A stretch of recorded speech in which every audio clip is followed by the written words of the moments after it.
should be my last video for this chapter. In this piece, I want to talk about crowding out. It's the one model given in the book that we haven't discussed, so let me give that a shot explaining that.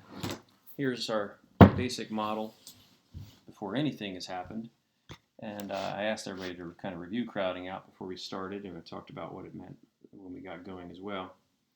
So when crowding out occurs, what we're talking about is something that's going to start in our market for loanable funds. This is where the government is running a budget deficit. That means, again, that the government or governments are spending more than they're bringing in taxes. Recall that S up there was derived from saving. It stands for supply, but it's the savings of the country, specifically its national savings, which is the sum of private saving and public saving. And public saving is what accumulates with a government surplus.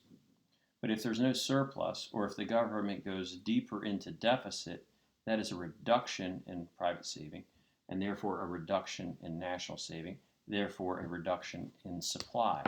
So that decreases the supply of loanable funds when the government adds to the deficit. And so that pushes up on the real interest rate like that. And the quantity of loanable funds borrowed and lent falls. We don't care much about that, though. This is interesting. We have said before, when we looked at this in the chapter on saving and investment, that crowds out private investment, and that's what's happening along the demand curve.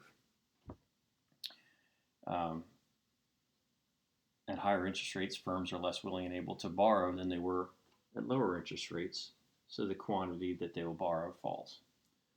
But in the open economy, we've started to add NCO to that, net capital outflow.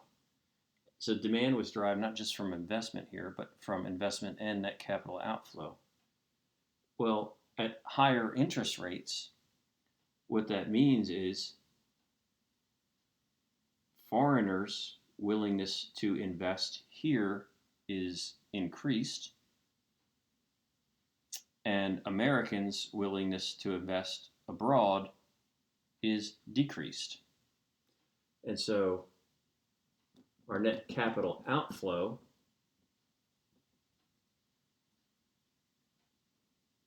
is reduced, and if we trace that back, that reduces the supply of dollars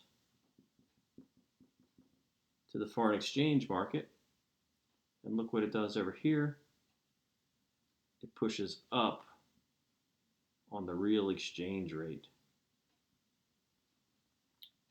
So that, if you recall from some of the other videos, means that the dollar we could expect to appreciate with the government crowding out by deficit spending. And that is why.